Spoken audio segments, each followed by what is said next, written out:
Hey, what's up? This is Tha Newist, and we are on that grind. That's right. We are here with Tha Newist Blunt Opinion. We are on the grind, and I am actually here to talk to you about why the grind is a conspiracy. That's right. I'm going there today. So, why would I say something like the grind is a conspiracy when everybody has to go to work just to make society run? Well, what I'm actually getting at is not work. It's not even the 40-hour work week, and it's not even that we as a society have not progressed, but it's that people as individuals cannot progress if they are always on the grind. If they are grinding for something that they have no interest in whatsoever, then they are not going to get anywhere. You understand? Now, companies know this. Companies know full well that they can take advantage of you because you need money, and that they're not going to give you a full living wage for yourself, unless you're schmoozing up to them and making them their money. Because if you had a living wage for yourself, then you just go, focus on your own shit. You would be able to free up your mind to not have to go to work. You see?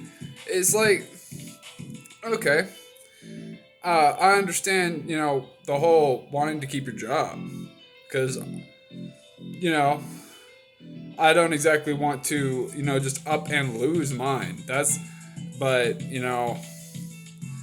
uh, when they put you at a certain level in society, they know that that level of society is like designed to be abused, and society as a whole practically cannot function um, without the abuse of the lower class. Because imagine if the fast food workers actually got paid a livable wage. Well, you know, they would actually focus on something better than fast food, probably. It's not a matter of, I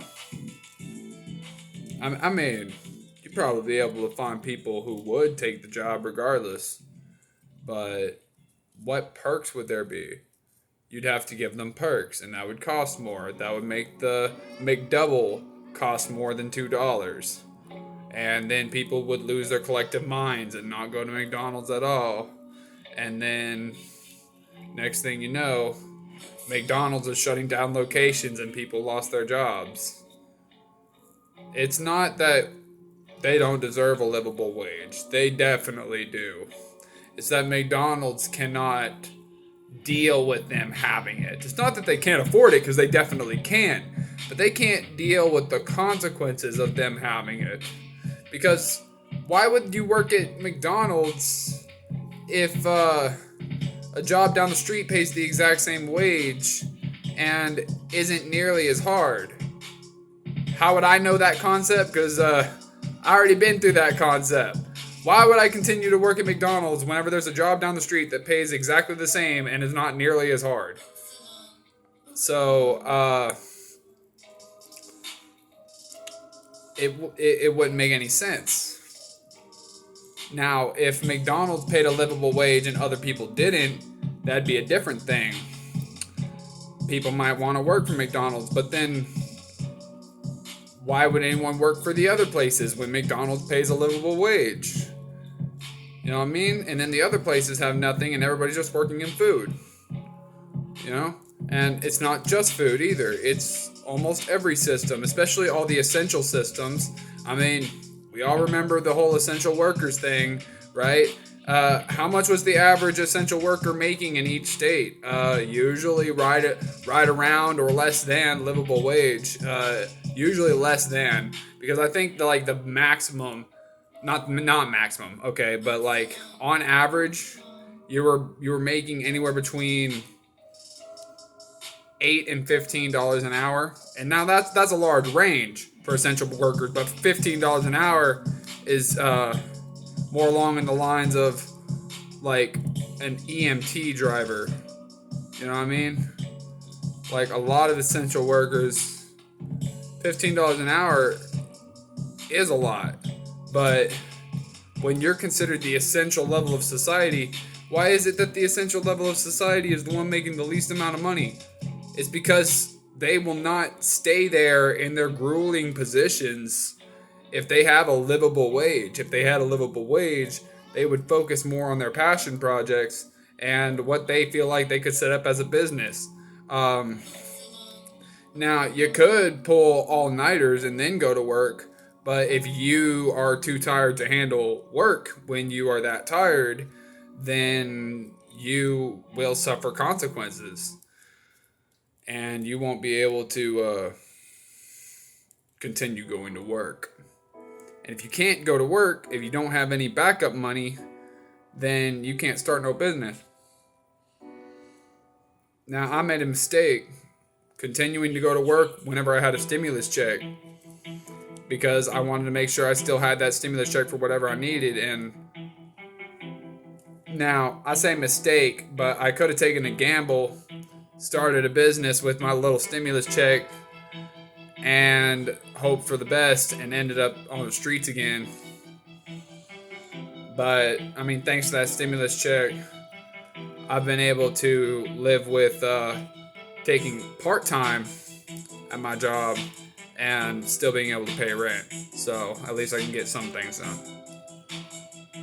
But once that money runs out, I'm going to be begging for hours. And I'm going to be right back to where I started. Well, at least as far as the time is considered. And I'll have to push through that to make sure I get anything done. And that's hard. Back in the day, bands would get together and they would all have jobs and they would all pitch in. They would all come and try to align their days off. But these days, it's not enough to show up to your job. It's not enough to be ready to clock in and perform at your job when you're scheduled. These days, jobs expect you to be ready to be called in. And if you're not ready to show up at a moment's notice, to have your schedule changed at the last minute, and to have everything done their way, then,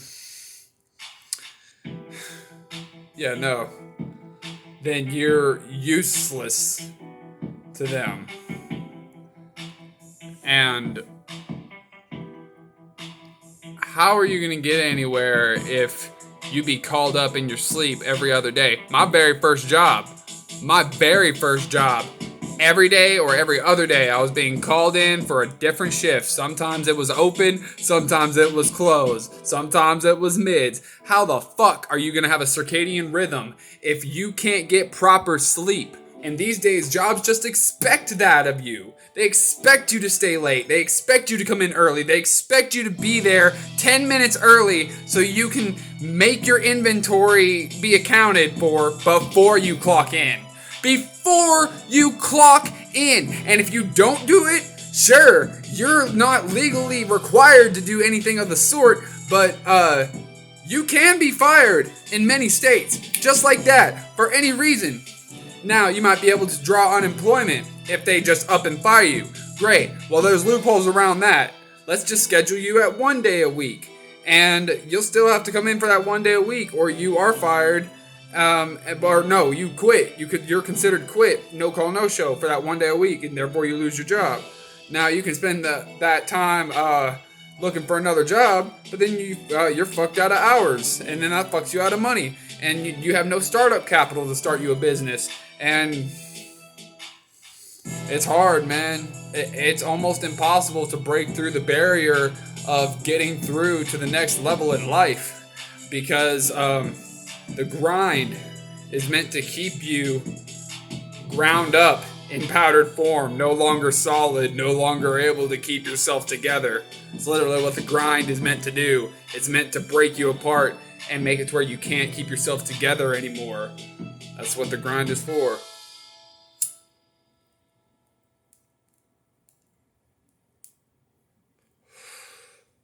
All right. I think that's it for this video. I'm going to go ahead and do the next one. Same blunt, different time. Later.